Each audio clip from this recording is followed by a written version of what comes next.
Señoras y señores, muy buenas noches. El Colegio de Periodistas del Perú y el Colegio de Abogados de Lima le dan la más cordial bienvenida hoy viernes 12 de febrero a esta segunda fecha del debate entre los candidatos a la presidencia de la República.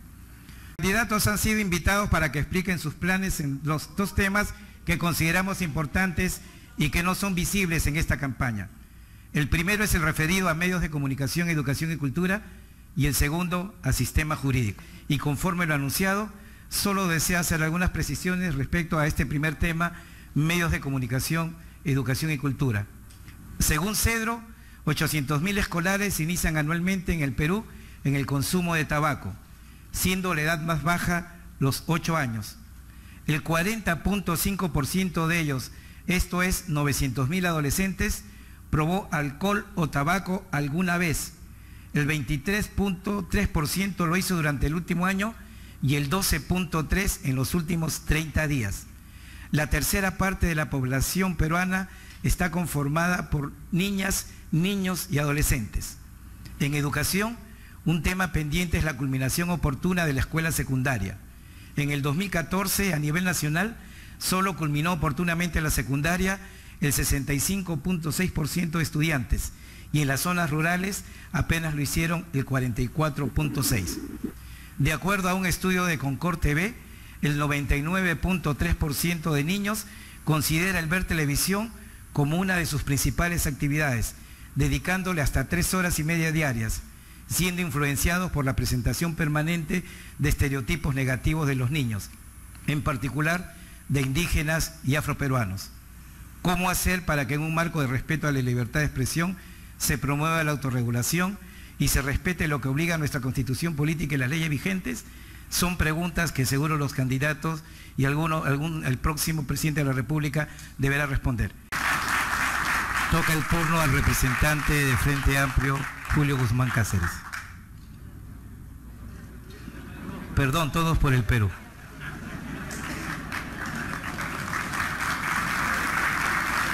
Muchas gracias.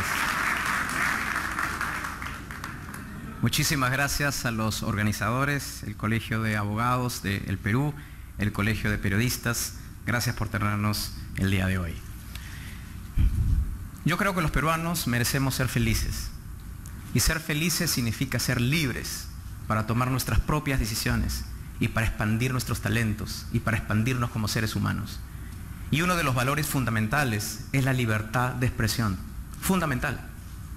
Gracias a que podemos expresar nuestras ideas, la violencia se reduce, porque significa que podemos dialogar y no entrar en conflicto.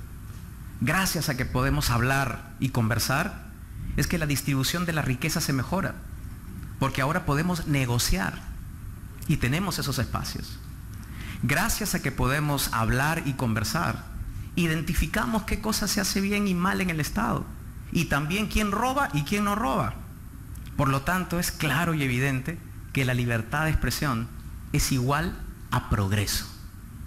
Y si es igual a progreso, tenemos que promoverla en todos los niveles. El Perú el día de hoy no es ajeno a la revolución mundial de la información.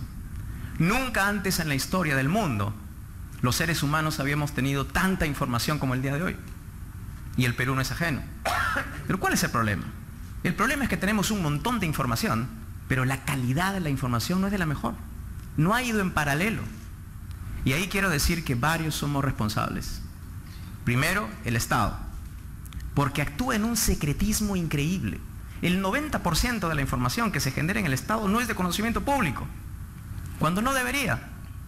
Y por lo tanto, ¿cómo hablamos de libertad de expresión si la ciudadanía no puede juzgar sobre lo que se hace bien o mal? Pero también parte de la responsabilidad es de los medios de comunicación, que tienen que mantener su objetividad, su independencia y procesar información que realmente sea de calidad. Yo quiero llamar la atención sobre un punto nada más. Estos días se ha hablado de un plagio de Todos por el Perú, de los colores y la estrategia publicitaria del movimiento Podemos. Salió en todos los medios. Después, al día siguiente, salió una rectificación, una aclaración del propio partido español, diciendo que eso no era un comunicado oficial. Y sin embargo, varios medios, o la gran mayoría, no han publicado esa información. Entonces acá tenemos una responsabilidad compartida, el Estado y los medios. Yo soy una persona 20 segundos. Que no cree en la regulación del Estado, sino cree en la autorregulación. Y la autorregulación tiene que ir de la mano con un Estado que sea transparente y unos medios de comunicación independientes. En el siguiente minuto voy a explicarles concretamente cuáles son nuestras propuestas para promover la libertad de expresión en nuestro país. Gracias. Gracias, candidato.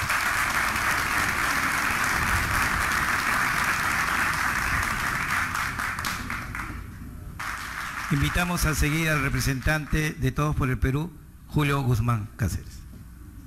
1 minuto también, candidato. Muchas gracias. Las 3 propuestas que tenemos en medios de comunicación son las siguientes. En primer lugar, apostar por gobierno abierto. El gobierno tiene que hacer transparente toda la información que tiene en el Estado.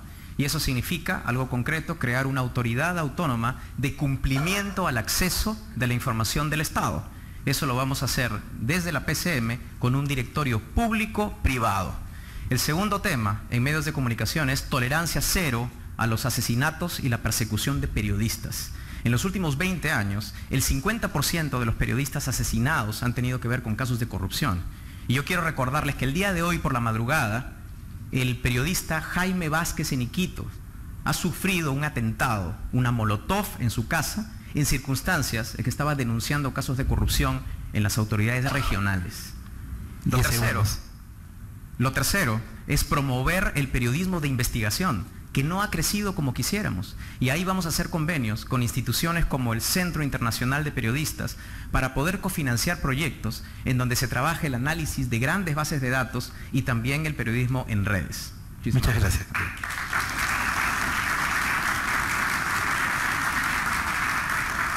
Le corresponde formularle ahora la pregunta al candidato Julio Guzmán, de Todos por el Perú, y vamos a invitar al jurista Ernesto de la Jara para que formule su pregunta. Gracias. En primer lugar, muy rápidamente, muchas gracias a los organizadores por la invitación y darme esta oportunidad. Candidato Guzmán, en el país se ha generado un debate en torno a la concentración de medios, que ha dividido a medios de comunicación y a periodistas muy importantes, ¿no? Hay argumentos a favor y en contra, pero quiero saber qué opina usted sobre este debate en torno a la concentración de medios.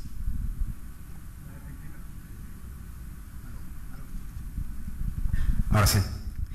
En primer lugar, como economista, puedo decir que cualquier monopolio es dañino para la ciudadanía, cualquiera, en cualquier industria, y también cualquier oligopolio. Porque obviamente no hay un equilibrio, no hay una asimetría y no se protege el derecho del finalmente el ciudadano, el consumidor. Esto no es una excepción en la industria de los medios de comunicación. Pero lo que debemos hacer entonces es recurrir a las entidades competentes. Entiendo que ya hay un proceso en el Poder Judicial, es el Poder Judicial el que tiene que pronunciarse y los peruanos tenemos que respetar esas entidades. Yo no creo que el Ejecutivo tenga que estar regulando o interviniendo para resolver estos temas. Y no lo creo, ¿por qué? Porque he estado en el Estado. Y la capacidad institucional que tiene el Estado es muy débil. ¿Y eso qué significa? Que cualquiera puede hacer cualquier uso de ese poder. Entonces lo mejor es recurrir al equilibrio de poderes en este caso y esperar con tranquilidad cuál es el resultado del Poder Judicial. Muchas gracias, candidato.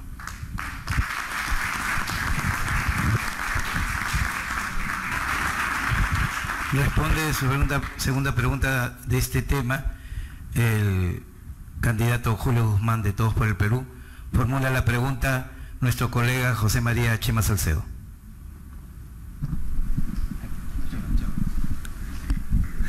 Buenas noches, decano. Señor Guzmán, evidentemente usted es la estrella en este momento. Y así, eso está clarísimo porque eso es lo que indican las encuestas.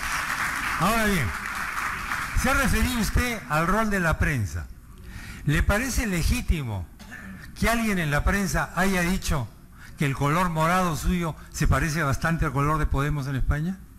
¿Le parece legítimo que un sector de la prensa diga que la alusión a los dinosaurios que hace usted es muy parecida a la alusión a los dinosaurios que hizo el líder de Podemos. Puede haber, por cierto, coincidencias.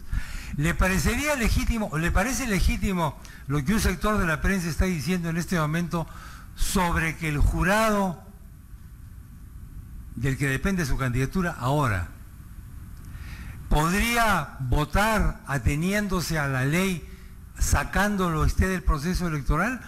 ¿Sería todo esto parte de una conspiración de la prensa?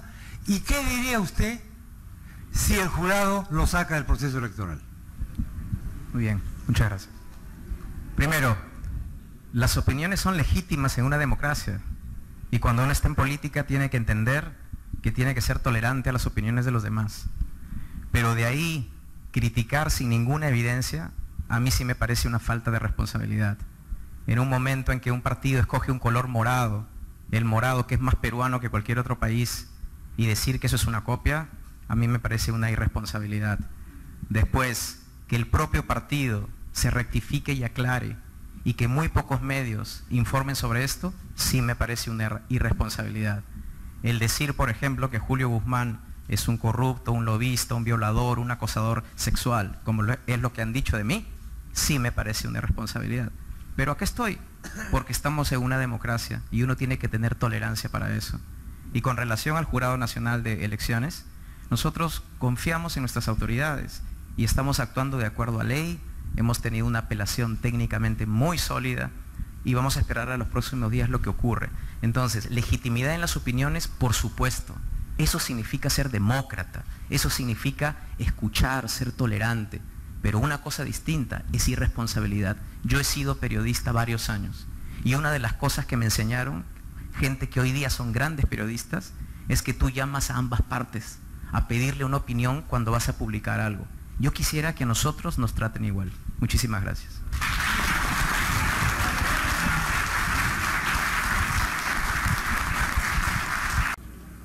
En la segunda parte vamos a tratar acerca del sistema de justicia. El sistema de justicia nos vincula a organismos como la Policía de Investigaciones, el Ministerio Público, el Poder Judicial, el Tribunal Constitucional, el Consejo Nacional de la Magistratura, el INPE, todos los organismos que de una u otra manera participan del sistema de justicia.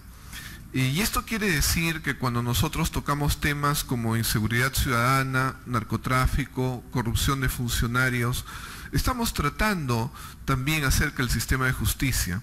Nosotros sabemos que el derecho, la normatividad en general, es transversal a toda la vida humana. El derecho es una respuesta a los conflictos que existen entre los seres humanos. Y evidentemente también es una forma de humanismo. Las cosas que se podrían resolver enfrentándose a golpes se resuelven de una manera formal, de una manera más acorde a la dignidad humana. Y en ese sentido nosotros sabemos también que hace mucho tiempo se habla, por ejemplo, del tema del presupuesto nacional que se dedica al sistema de justicia. El Poder Judicial se queja de que no se le dedica suficiente presupuesto. Lo mismo el Ministerio Público. Sabemos que en estos momentos el Perú afronta una reforma procesal penal. El nuevo código está funcionando en casi todo el país, menos en Lima. Igualmente tenemos un código penal, un proyecto que quedó listo cuando finalizaba el anterior gobierno. Hoy día está casi ya finalizando un nuevo gobierno y todavía no se dice nada acerca del código penal. Y así hay muchos temas que podrían ser abarcados por los candidatos a la presidencia de la República en relación al sistema de justicia que interesa a todo ciudadano y también a quienes participan de los organismos que tienen que ver con justicia. En esta primera parte, los candidatos van a tener 3 minutos para referirse libremente a este tema. Es el turno del señor Julio Guzmán, candidato de Todos por el Perú. 3 minutos. Muchísimas gracias.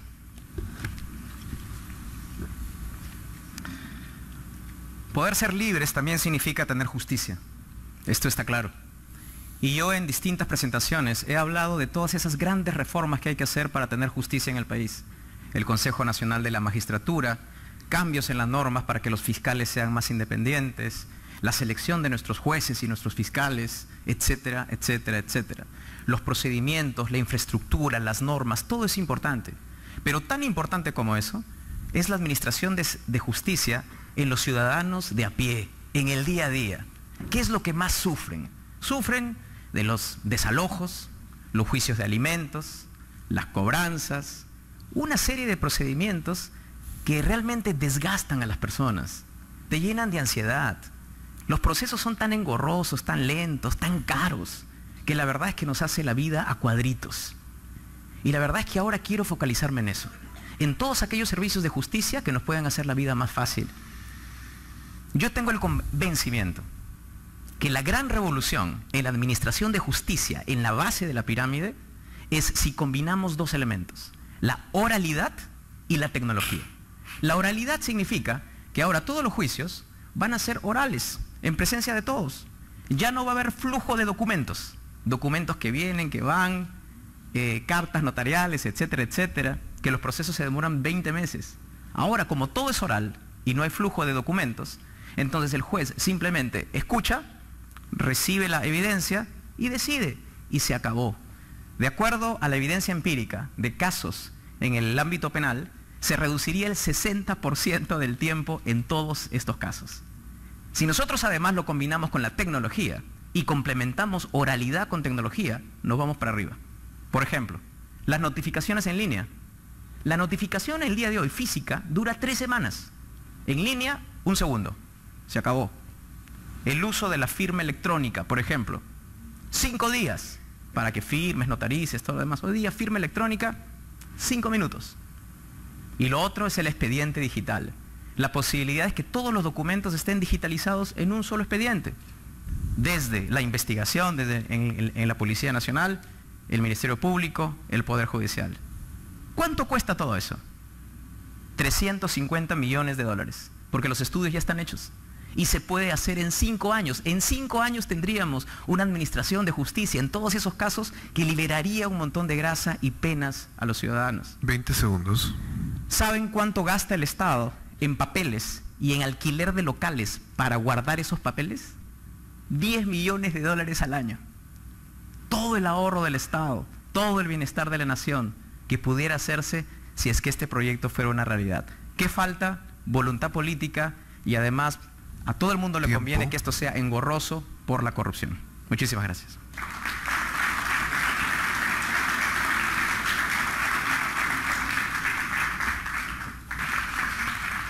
Es el turno del señor Julio Guzmán, de Todos por el Perú. Tiene 1 minuto. Muchas gracias. El problema central de la corrupción en el Perú es la impunidad. Todo el mundo hace lo que le da la gana porque las leyes no se implementan. Lo que vamos a hacer nosotros es primero entender que la principal variable de lucha contra la corrupción es la percepción de la probabilidad de ser capturado. No son las normas, no son las penas, es la percepción de la probabilidad que te van a agarrar. Para eso tenemos una propuesta muy concreta, que es la creación de una fuerza especial. 250 funcionarios del Estado, 40 de la Contraloría, 20 de la SUNAT, 20 de la SUNARP, 5 de RENIEC, 5 de Migraciones, 100 policías en investigación. Este grupo va a trabajar hombro a hombro para trabajar solo casos emblemáticos de corrupción, en el sector privado y en el sector público, para generar casos sólidos para que pasen al Poder Judicial. 20 segundos. El problema de hoy es que ninguna de las entidades que he mencionado comparten información, ninguna, y los casos que llegan al Poder Judicial son muy débiles, no son sólidos. Esa va a ser una forma de luchar contra la corrupción de casos emblemáticos al más alto nivel, liderado por el presidente de la República. Gracias.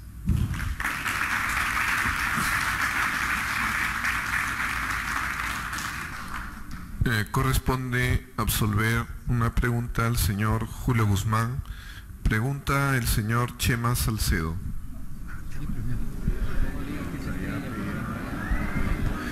Bueno,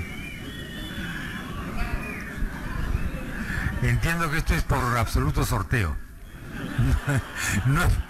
No tengo preferencia por ninguno de los candidatos, ni he pedido interrogar a ninguno. Uno de los problemas del sistema jurídico tiene que ver con el sistema político. La gente no cree en los jueces y no cree en los políticos. Si usted es presidente el 28 de julio de este año en su mensaje al país va a decir en qué porcentaje va a disminuir la delincuencia, en qué porcentaje va a disminuir la mortalidad infantil, en qué porcentaje va a disminuir la marginación del pueblo en la justicia, y si al cabo de 2 años usted no ha logrado bajar ese porcentaje, ¿usted va a renunciar? A ver.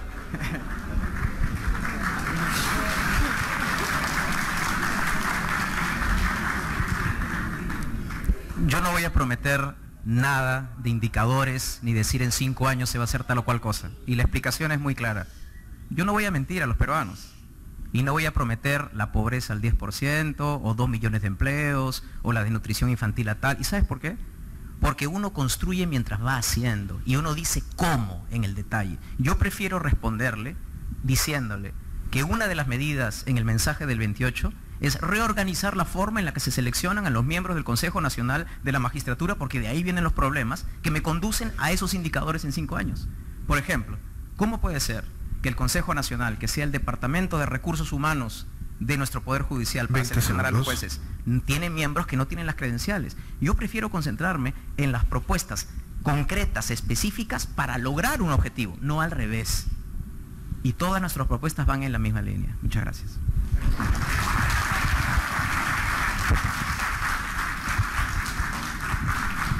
Toca el turno al candidato Julio Guzmán de absolver una segunda pregunta. El panelista Ernesto de la Jara tiene la palabra para hacerla. Sí. Bueno, ya es consenso, y usted mismo lo ha mencionado, que hay un gran problema a la hora de nombrar a los jueces y fiscales. Además, no solamente se pueden nombrar mal los jueces y fiscales, sino que los que podrían ser buenos o son buenos se perjudican, o porque no son seleccionados, o porque cada 7 años tienen que pasar por un proceso de ratificación, entonces se pone en riesgo a los buenos y malos jueces. Además, pueden ser destituidos. Entonces, lo que yo le quiero preguntar es, se ha dicho que hay que elegirlos mejor, pero que yo quiero decir concretamente quiénes deben elegir a los jueces y fiscales, quiénes deben destituirlos, el control disciplinario, y si es que se va a hacer algo frente a este consejo, porque este consejo tiene 5 años en adelante. Entonces, si usted plantearía algo y deja a este consejo 5 años, ya no se aplicaría durante su gobierno. Entonces le pregunto, ¿qué se va a hacer en términos generales? Y concretamente, ¿usted tocaría a este consejo o esperaría su propuesta que pasen 5 años, es decir, lo hiciera el próximo presidente? Bien, hay una propuesta de transparencia internacional bastante interesante, en donde menciona que, por ejemplo, los representantes del Consejo Nacional de la Magistratura deberían de ser reemplazados por un representante del Banco Central de Reserva, por ejemplo, y 3 miembros de la sociedad civil en concurso público. Si nosotros reemplazamos por lo general esas 4 posiciones, ya tenemos un cambio bastante interesante. Hay que seguir esa recomendación de transparencia. Ahora, otra cosa que se puede hacer es la OCMA, la Oficina de Control, las responsabilidades de esa oficina, que vayan al nuevo Consejo Nacional de la Magistratura. Si uno tiene buenos representantes, no solo se pueden hacer cargo de elegir mejores jueces y fiscales, sino también de tener el control interno dentro de eso. ¿Y esperar 5 años más? No. Esa reforma tenemos que hacerla ya.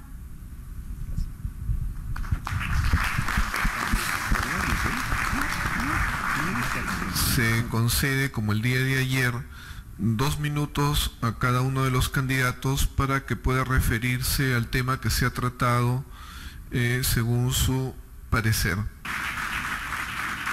El candidato Julio Guzmán tiene igualmente 2 minutos.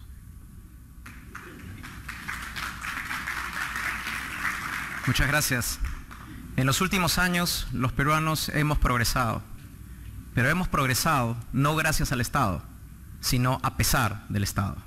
Hemos progresado con nuestro esfuerzo, con nuestra pasión, con nuestra energía, y un Estado nos ha dado la espalda, porque no nos da servicios públicos de calidad, porque no nos atiende en lo más mínimo.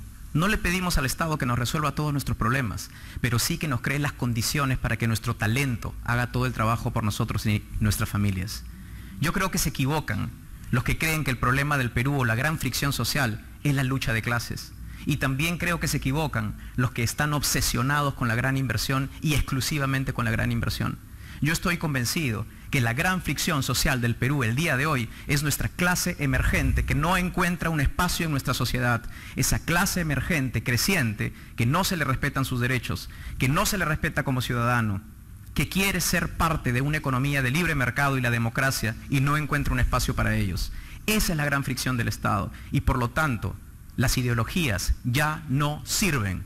El Perú ha entrado a la modernidad y tenemos que transitar a la modernidad y eso significa entender que lo mejor para el Perú es el balance, es el punto medio, es entender que todos debemos de progresar, los chiquitos, los medianos y los grandes, que acá tenemos que defender los derechos de los trabajadores y las comunidades, pero también de las empresas. ¿Qué de malo hay en eso? Si lo único que queremos es progresar y volver a ser una gran nación como la que siempre hemos sido. Y eso significa tener responsabilidad, significa tener claridad, significa tener visión de futuro y entender que el mundo cambió y que el día de hoy la revolución digital, la revolución tecnológica nos obliga como peruanos a hacer una serie de reformas si realmente queremos el progreso para nuestras familias. El día de hoy el mundo ya no piensa en izquierda y en derecha. El día de hoy el mundo piensa en la protección del medio ambiente, piensa en los derechos humanos, piensa en las Cortes Internacionales de Justicia y lucha contra la corrupción. Por eso el medio es la solución. Nuestro color morado, por esa razón, no es una coincidencia, que es la combinación del rojo y el azul. Muchísimas gracias.